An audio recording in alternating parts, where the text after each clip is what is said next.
ॐ हिरण्मयेन पात्रेण सत्यस्यापि हितं मुखं तत्त्वं पूषणपाप्रणो सत्यधर्माय दृष्टये. I welcome everybody to the Swadhyaya Jnana Yajna program by Academy of Yoga and Oriental Studies. Yoga is Chitta Vritti Nirodha, or Yoga is the science of conquering the mind. This is a lecture series on Hatha Yoga Pradipika by Dr. Indulata Das, Director, Academy of Yoga and Oriental Studies, Bhubaneswar. I am Indulata Das. This is lecture 3. Actually, this is revised lecture 3. And in this lecture, we will discuss about a suitable place and a hut for yogi. This topic comes in the first chapter of Hatha Yoga Pradipika. Now, a suitable place and a suitable hut for yogi is the foremost requirement for practicing Hatha Yoga or any yoga, we should say. It is a suitable place first and then constructing a suitable hut in it. Yoga is not possible without these two things. Kurma Purana says in various texts we find that yoga is not possible, practice of yoga is not possible if it is done anywhere. It has to be done in a particular place and in a particular type of hut or house. So in Kurma Purana we find the same thing. Adesha kale yogasya darshanam nahi vidyate. This is Kurma Purana, which means there is no trace of yoga in a wrong place and in a wrong time. The place should be correct and the time also should be correct. Then Gheranda Samhita says, Adau sthanam tatha kalam mitaharam tatha param. The first thing is choice of place. Then second is choice of time. It should be a proper time, proper place. Then third is the restricted yogic diet. These three should be done, and the first thing is sthana, choice of the sthana, the place. The place should be conducive for the practice of yoga. Then what is that suitable place in which a yogi should construct a hut for practicing Hatha Yoga? Now first we see what should be avoided, which place should be avoided. Gheranda Samhita says, Dura dese tatharanye rajadhanyang janantike yogarambham na kurvita krutaschet siddhyaha bhavet. Which means yoga should not be practiced in a place which is far away from localities, because he has to beg alms and sustain his body by the alms he will get by begging. So if he lives in a place which is far away from locality, then it will not be possible for him to come to the locality again and again and beg alms for his livelihood. So it should not be too far, but it should not be very near to locality also. Then it should not be in a forest. Then it should not be in a capital city where many people live, because it is a crowded place and yoga is not possible in a crowded place. And then Janantike means near where there are many people nearby. So very near to a crowd, yoga is not possible. So these places should be avoided. Number one, a place which is far away from localities. Number two, it should not be a forest.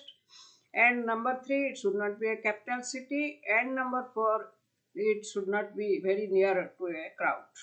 So it would be a failure if yoga is practiced there. Yogarambham na kurvita krutaschet siddhya bhavet. Krutaschet krutaha siddhya bhavet. If yoga is done here, then that will kill the siddhi. That will be a failure. Then Kurma Purana says is denies certain places. What are these places? Asue durjana krante masakadi samanvite nachare dehavadhe badormanasyadi sambhave. This is Kurma Purana. What are the points? What are the places one should avoid? In an inauspicious place.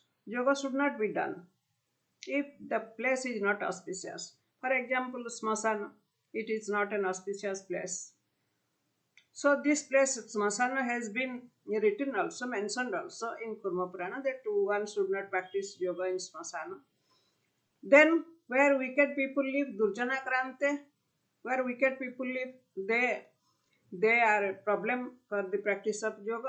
Then Masakadi Samanite, where there are insects like mosquitoes, etc., because they trouble and they distract the mind, they disturb in concentration. Then where there is possibility of falling ill, Dehabadhe. Then Dorman Shadi Sambha, where there is possibility of mental pain. Because of any reason, if there is possibility of mental pain at any place, then one should leave that place. One should not practice yoga, try to practice yoga in that place. That is in Kurma Purana. These are the points given in Kurma Purana.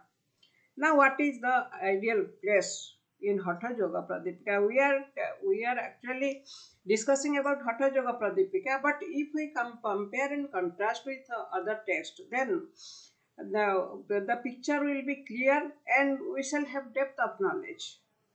If we read only one book, then it may not be the picture may not be so clear and our knowledge may not be so deep. So we have to read many books. Ekam Shastram Adhyano na Vidya Shastra Nishchayam Susruta said. So if you read only one Shastra, then you will not be a learned man. You may not understand the real essence of the that Shastra. You have to read many Shastras. So your knowledge becomes deep. So you have to compare and contrast with other books also, similar books. So let us come to Hatha Yoga Pradipika. What is an ideal place according to Hatha Yoga Pradipika? Hatha Yoga Pradipika gives many points about many characteristics about an ideal place. Surajye dharmike deshe subhikhye nirupadrave धनु प्रमाण पर्यंतं शिलाग्नि जलवर्जिते एकांते मठिका मध्ये स्थातव्यं हठ योगिना. So these are the points, these are the characteristics. Number one, Surajya, a place where administration is good. Number two, Dharmike, a pious place. Number three, Subhikya, where food is produced in plenty. This is opposite to Durbhikya. Then Nirupadrave, no menace of unsocial elements, wicked people or wild animals. Then Dhanu Pramana Padyantam Sila Agni Jalavarjite, there should not be rock, fire or water within the range of a bow. Dhanu Pramana Padyantam, we'll discuss it later on. Then Ekante, it should be a lonely place. Then Mathika Madhye, he should remain in a hut. The Hatha Yogi should stay in such a place. He has to construct a hut in such a place and he should remain there and practice yoga. Now let us analyze all the characteristics one by one. Number one is Surajya. Good administration protects good people from rogues. Surajya, where it is a good kingdom. Good kingdom means a place where administration is good. Maharshi Manu says that danda is punishment is necessary for disciplining the society. Where there is no danda, there is no punishment, people are not disciplined. And the wicked people will trouble the weaker people.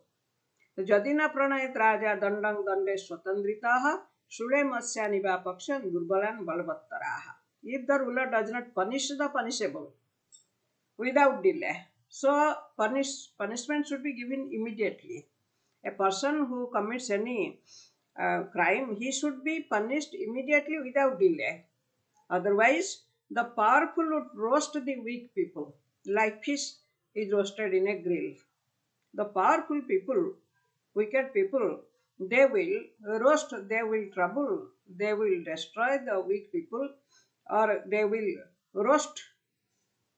Just as fish is roasted in a grill, so also the wicked people will roast the weak people, or they will trouble them and they will oppress them, torture them like this. So, danda or punishment is necessary. Good administration means um, punishment in punishment without delay. Mainly, it is punishment for crime without delay.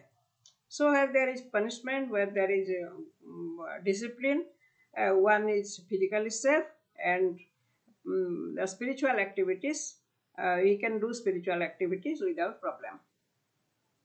So, this discipline or good administration ensures physical safety of the yogi. Religious and spiritual practices of the yogi are also ensured. We know how Vishwamitra had to take Ramachandra to protect his jaga because wicked demons they were destroying his jaga. So he needed the protection of the administration. Dasratha was the king and Ramachandra was his son. He had to take Ramachandra along with him to protect his jaga. So, religious people and spiritual people they always require the protection of the administration. So, this is Surajya. Then, number two is Dharmike. The place should be Dharmika one, a pious place where people are pious. They have a religious mindset, mentality. And in such a place, always pious means religious activities go on, and it makes the atmosphere pure. The atmosphere is pure and it is very conducive for yoga. It is very conducive for spiritual activities, and yoga is a spiritual, the best spiritual activity. And in a pious place, it is very easy for the practitioner to practice yoga. Then we come to the third thing, that is subhikya. Subhikya means a place where food is produced. Subhikya, the word subhikya is antonym or opposite of durbhikya. Durbhikya means when there is scarcity of food, it is called durbhikya. So subhikya means when food production is plenty, that is called subhikya. A place is subhikya where there are plenty or abundant food production. So food security for the practitioner is ensured here. He gets food because he has to live by begging alms. If food is in plenty, then people will give him sufficient food, and he can uh, practice yoga without any trouble. Now then, Nirupadrava. The place should be Nirupadrava. Upadrava means trouble, harm, or injury. Nirupadrava therefore means no trouble or harm by wicked people. Upadrava is possible by human beings or by animals. So, in human beings there are wicked people who cause upadrava, and wild animals they also attack. They can also attack the yogi. So, upadrava is also possible from wild animals. So, it should be such a place where there are no wicked persons and there is no possibility of wild animals attacking him. And practitioner is physically safe and mentally undisturbed. If it is a safe place, then he is mentally safe, mentally not disturbed, and which is very conducive for the practice of yoga. Now we come to the next point, fifth point, that is Dhanu Pramana Paryantam Silagni Jala Varjite.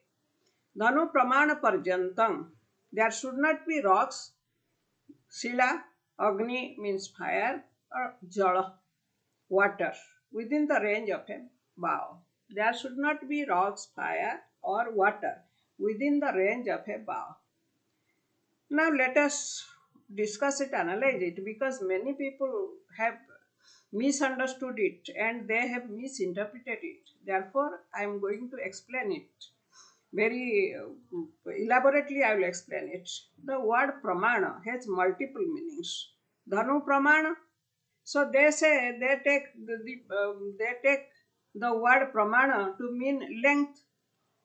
But pramana has multiple meanings. It has many meanings. Pramanam nitya maryada shastreshu satyavadini. Yat tayang cha hetau cha klivei katve pramatari. These are the many meanings of pramana. And one of the meanings of pramana here is yatta. Yatta is a meaning of pramana which means boundary or limit. It is a boundary or limit. So dhanu pramana paryantam should mean till the limit of a bow. Till the limit of a bow. That means within the range of a bow. And what is within the range of a bow? That means something or somebody or some creature may be hit within that range. If one is shooting an arrow, it will, if it hits anybody or any animal or anything, then it is called the range of bow, that bow or arrow. So there should not be water, rocks, or fire within the range of a bow. It should be beyond that only. And what is that range of bow? It may be half a furlong, 1 furlong, whatever it is, but it should be normally within the range of a bow. It should not be that there should not be rocks, fire, or water within the range of the bow. Nowadays we say range of the missile range, the range of a missile. Some missiles have a range of 200 kilometers, 500 kilometers, and the range of some missiles is 2000 or even more than that. So that is the range of a missile. So also at that time there was a range of a bow. And it also differed from person to person. Some good warriors, their range was more, and the common people, their range was less than that. Whatever it is, in general, it is the range of a bow.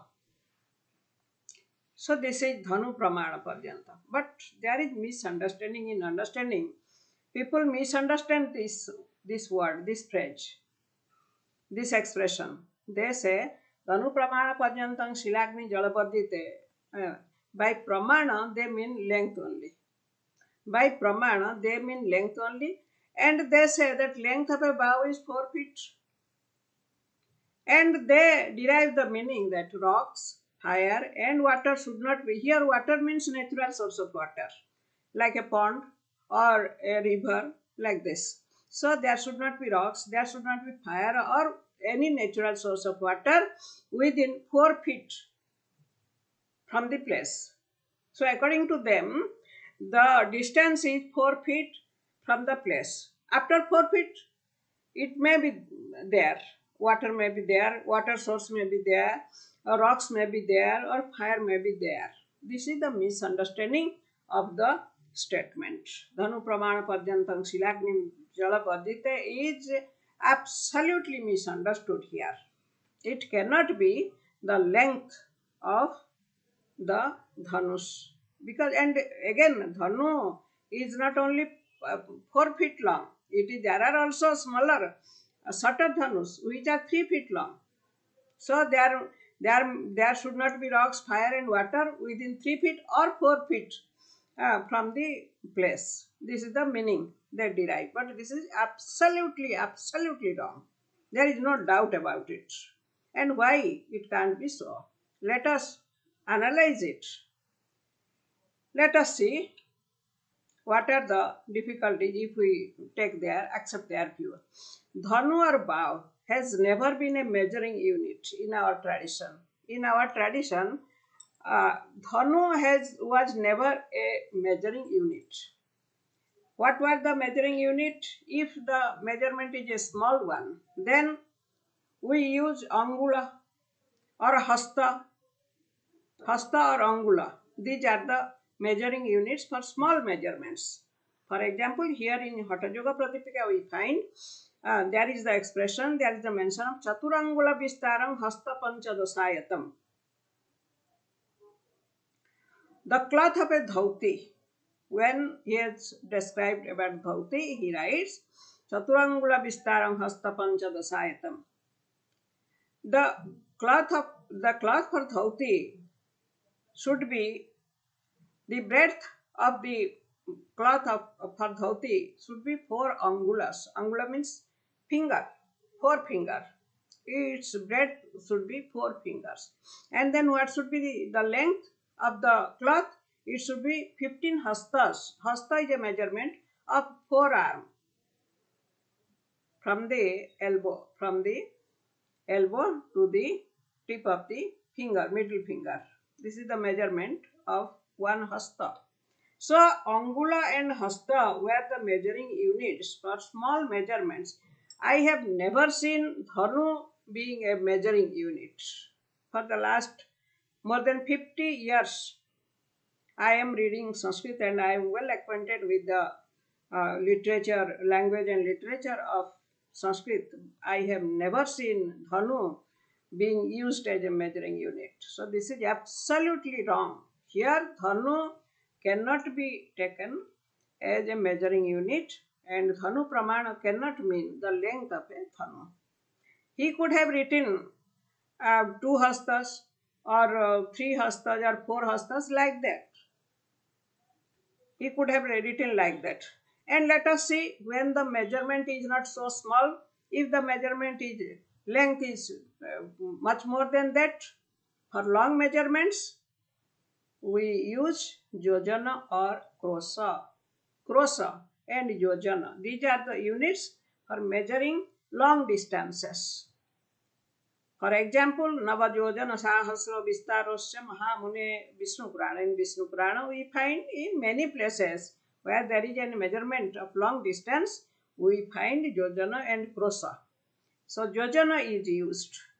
Its area, Navajojana Sahasra Vistarosya Mahamune. Its area is spreading over 9,000 yojanas. And then Krosa, Krosam Kutila Nadi, this is Siddhanta Kaumudi. Krosam Kutila Nadi, Krosa Paryantam. Now river is twisted till 2 krosas. Up to 2 krosas, the river is flowing in a twisted way. So here krosa is used as a measuring unit, and then yojana is a measuring unit. And for small measurements, there is the unit of hasta and angula. Dhanu is never used as a measuring unit. So it is absolutely wrong to take the measurement of dhanu and to say that within the 4 feet there should not be a natural source of water, fire and rocks. That means after 4 feet there can be a natural source, there can be a river, there can be rocks and there can be fire after 4 feet. That is also very ridiculous. Now here the serious shortcomings in their view. If water etc. cannot be within measurement of bow, that is 4 feet, according to them, it means there can be water, fire and rocks after 4 feet. Water here means a natural source of water like river and pond. So after 4 feet, there can be a river. That means from a distance of 4 feet, after the distance of 4 feet from a river, that means at the at the 5th feet one can construct a hut. At the 5th feet of the from the river one can construct a hut. This is ridiculous, impossible. Can there be a house just at a distance of 5 feet from a river or fire? Is it possible? No, impossible. Then again, from another side, let us see. It is advised in the Hatha Yoga Pradipika that within the boundary of the hut, there should be a boundary wall, and within that boundary, he should dig a well. The yogi should dig a well inside the boundary of the hut. Now, if water could be after 5 feet, after 4 feet, if a river could be after 4 feet, then what is the necessity of digging a well inside the boundary of a hut? That means it is so far, water is so far that he has to dig a well inside the boundary to drink water. So this also justifies that it is not the dhanu pramana does not mean the exact length of dhanu. It means within the range of a dhanu or a bow or an arrow. So this also justifies our view. So now let us analyze it in a different light. Always the meanings are not direct. There are three kinds of meanings. We can derive the meaning of a statement in three ways. Number one, Abhida. This is called Abhida. Second is called Lakshana. And the third is called Vyanjana. Abhida is a direct or literal meaning. For example, Rama was the son of Kausalya. The direct meaning, Rama was the son of Kausalya. The meaning is also that Rama was the son of Kausalya. There is no difference in understanding the meaning. It is the direct meaning. Let us see another kind of expression and let us see whether we can get the direct meaning. My house is on the road. Or in Sanskrit we say Gangayam Ghosaha. Ghosa is in Abhirabasti. Gangayam Ghosa. The milkman's locality is in Ganga. How can a locality be in Ganga? That means on the bank of Ganga. So also here I say my house is on the road. No house can be constructed on a road. That means my house is on the side of the road. It is very near to the road. It is on the side of the road. In order to stress the meaning, in order to give the importance of the meaning, we say like this. Say like this.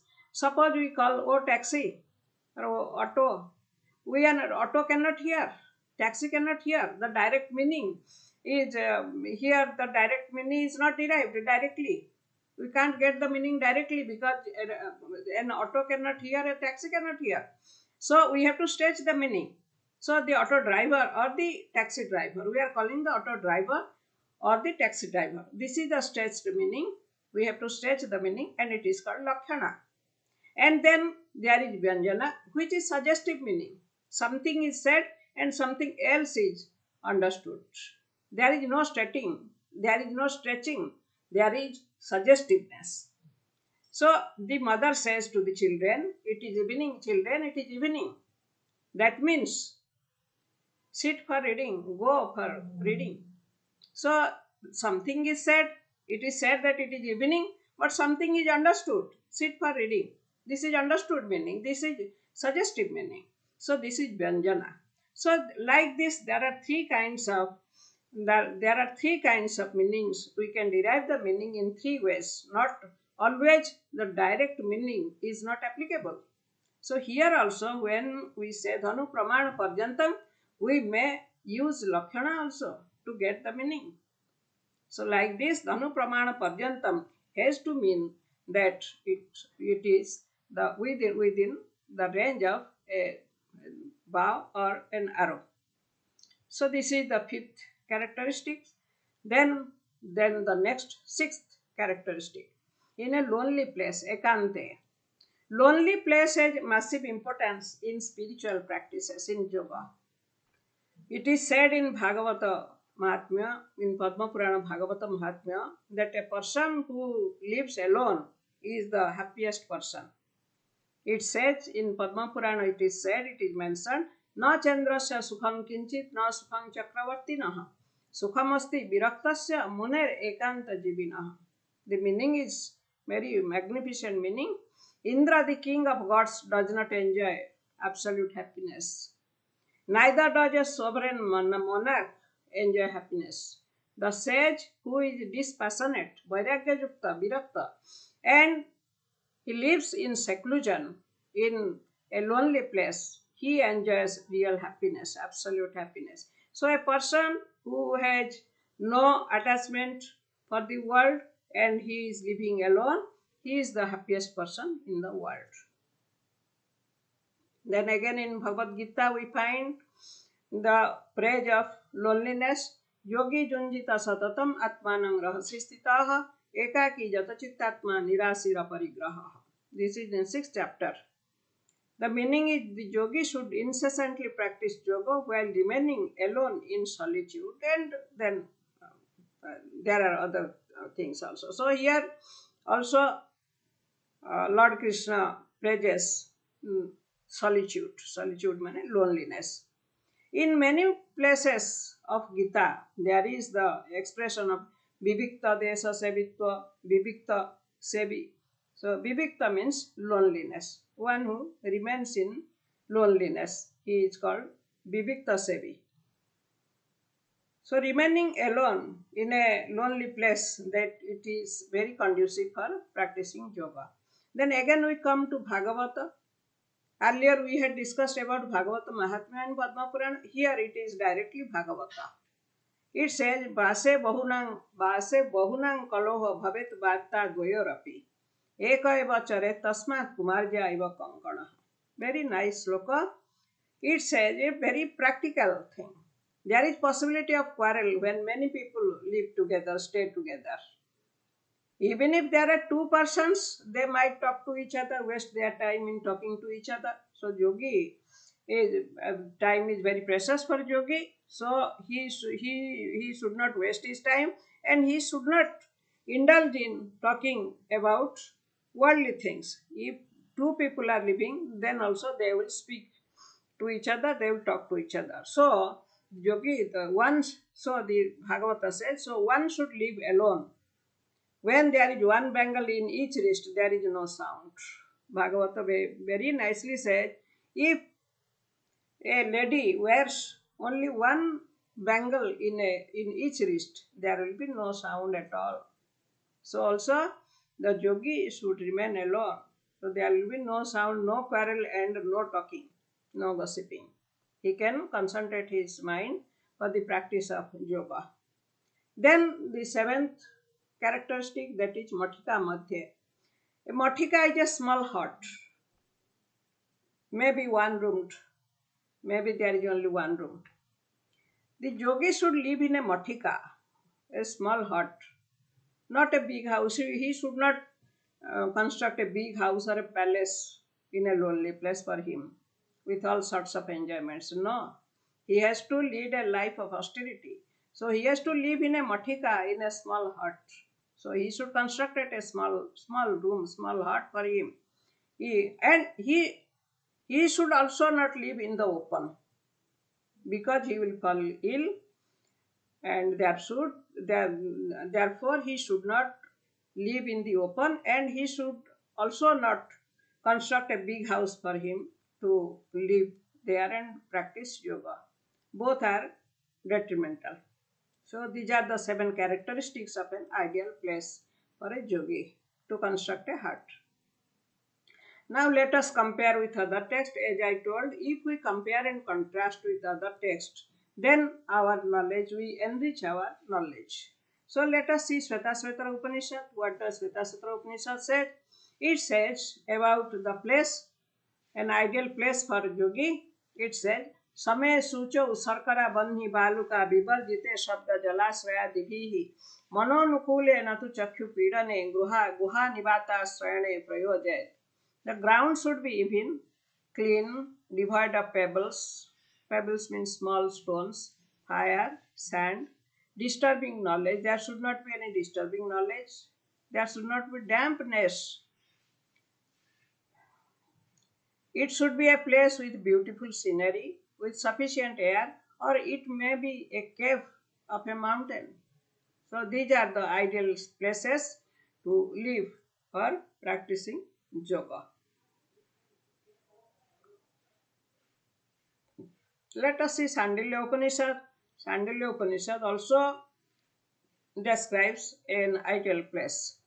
Phala mulo dakanvitam tapovanam prapya ramya dese brahma nirghosa samanvite swadharma nirata brahmavit samabrute phalamula pushpa baribhihi susampurne devata devayatane naditire grame nagare bapi. This is Sandilya Upanishad. The meaning is like this: the aspirant should move to a tapovana. Tapovana is a place for penance. And this tapovana situated in a charming place in which there is frequent onkara sound being made by other ascetics who are engaged in spiritual activities. The place should have plenty of fruits, roots like kandamula, etc., and water.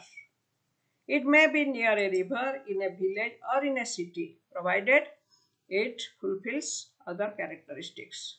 So Sandilya Upanishad differs a little from Hatha Yoga Pradipika. It advises to live in a tapavana where other ascetics are around. Whereas in Hatha Yoga Pradipika, it is written Ekante Mathika Madhye, he should live alone. There is no contrast in both these two things because in this place, in Tapavana, other ascetics are there who are engaged in spiritual activities. So that yogi will be inspired by them and he will do spiritual activities. He will not feel lethargic or he will not be he will not deviate from his path. He will see others and he will be inspired. He will not feel lazy to do these things. Then the hermitage may be in a city or village. Whereas in Hatha Yoga Pradipika, this thing is not permitted.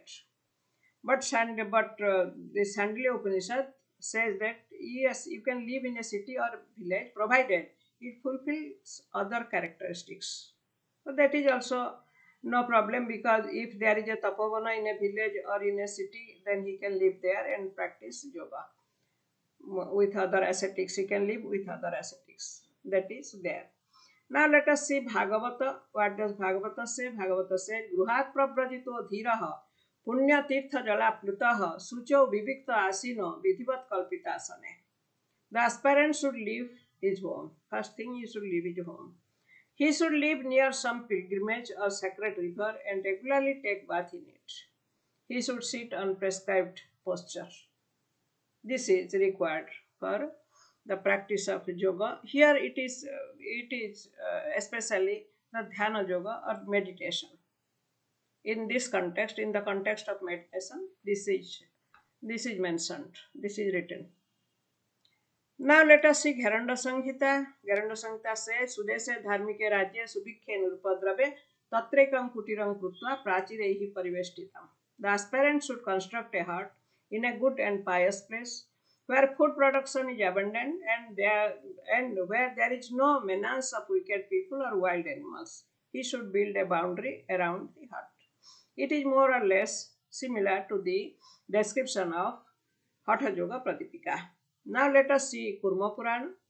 Kurma Purana says, Subukte Susubhe Dese Guhayang Parvatasya tu Nadyastire Punya Dese Devataya Tane Tatha Gruhe Va Susubhe Ramme Bijane Jantuvarjite Junjita Yogi Satatam Atmanam Matparayana. The Kurma Purana. And in Kurma Purana, more or less same characteristics. Subukte means well protected, Susubhe means auspicious, Guhayang Parvatasya Guha, it may be a cave, the cave of a mountain. Nadyastire, it may be on the bank of a river. Punya Dese, a place where pious people live. Devatayatane means in a temple. Gruheva Susve Ramye Vijane Jantuvarjite, in a house which is in a lonely place and there are no wild animals or other animals there. In such a place, the yogi should practice yoga. So this is Kurma Purana. Now this is the description. These are the description of a suitable place. Now the selection of place is over. Now a hut for the yogi. The yogi is going there to practice yoga. He is not going there to enjoy his life. So accordingly, he has to construct a hut for the practice which will be suitable for practicing of yoga. So the minimum requirement for a hut. अल्पद्वारम अरंध्र गर्त विवरं नत्युच्च नीचायतम सम्यक गोमय सांद्र लिप्तम अमलं निःशेष जंतुज्झितम बाह्ये मंडप वेदी कूप रुचिरं प्राकार संवेष्टितं प्रोक्तं योग मठस्य लक्षणमिदं सिद्धेर हठाभ्यासिभिः. These are the lakshana of yoga matha. These are the characteristics of a yoga matha. Let us see it one by one. Alpadwaram, the hut should have limited entrance, limited doors. It should not have many openings. That will protect the yogi from too much air and dust, etc. And that will also, less entrance will also protect him from harmful small creatures, snakes, etc. Then the second characteristic is Arandhra Garta Vibara. There should not be crevices, hole or fissure. Now Randhra is a very small hole. Garta is a pit or a hollow or a hole, for example, hollow of a lion. Or then what is the harm if there is a hollow? It may retain water. Mice or snake might live in it. Then vibara is a cavity or a fissure. If there are vibaras in the heart, then they might weaken the structure, etc. So there should not be randhra, garta or vibara in the heart. And then atyucha nichayatam, the surface or floor should not be very high or low, or the ground should not be uneven. Evenness is required for doing asanas and pranayamas and dhyanas also. In Shatasatra Upanishad we find Same Sucho. Sama means even, the ground should be even. Here also evenness of ground is given importance, because otherwise the yogi cannot sit erect. Then in Bhagavad Gita we find Natyut Sritang Nati Nicham. The sitting place should not be very high or at a very low level. So body remains erect only if the ground is even. When ground is not even, how can one remain erect and keep the body straight? Samankaya Sirogribam. Samankaya Sirogribam. So Siro means head, Griba means neck, and Kaya means the body, rest of the trunk. These three should be kept in a straight line. So it is not possible if one does not sit on an even ground. Then Samyak Gomaya Sandra Liptam, well smeared with thick paste of cow dung. Cow dung is disinfectant and sacred. So the huts are maintained by cow dung, by smearing cow dung. Then Amalam hut should be very clean. It should be dirtless. Then Gita, let us see Gita. Gita writes, Sucho dese pratisthapya stiram asanam atmana. The yogi should establish his seat in a clean place. The place should be clean. Sucho dese, Suchi means clean. Then cleanliness is essential. Suchi or cleanliness is essential for practice of yoga. Cleanliness is the first niyama in 8 steps of yoga. Saucha Santosa Tapaswadhya Ishwar Pranitanani Niyama. Saucha is the first requirement in Niyama. Saucha is cleanliness. Then we come to the fifth point of Yoga Matha, that is Nissesa Jantu Uchitam. There should not be animals, reptiles, insects or human beings around. Jantu includes everything. Any creature is a Jantu. Human being is also a Jantu. Any animal, reptile, insects, wild animals, all of them are Jantus. So, Nissesa Jantu Ujjitam, there should not be any creature except the yogi. Then, Baihe Mandapa Vedi Kuparuchiram, outside the hut, in the courtyard, there should be a well, a platform, and a canopy over that. So, these are the requirement. He can sit there and practice yoga. Then, seventh characteristic is everything should be encircled by a compound wall. Everything should be protected by a compound wall. It should not be open. This is the ideal hut for practice of Hatha Yoga. So these are the characteristics of an ideal hut. Now 2 other conditions are there. In addition to the ideal place and ideal hut, there are 2 other conditions for the Hatha Yogi. Hatha Yoga, this is in Hatha Yoga Pradipika, we find Evam Vidhe Mathe Sthitva Sarvachinta Vivarjitaha Gurupadishta Margena Yogam Eva Sadapyaset. Number 1 requirement, 2 other conditions. Number 1 condition is yogi should free his mind from worries. He should not think about this and that and that and this. Sarva Chinta Vivarjitaha. There should not be any worry in his mind. Then he should practice according to his guru's advice. He should not practice anything which comes to his own mind. No, yoga is not so easy. So, Chirasya dhara nisita duratya durgam kathastat kavaya vadanti. It is like a razor, blade of a razor. So there should be a guide all the time. Therefore, the yogi should practice yoga according to his guru's advice, not according to his own sweet will. So these are also two conditions.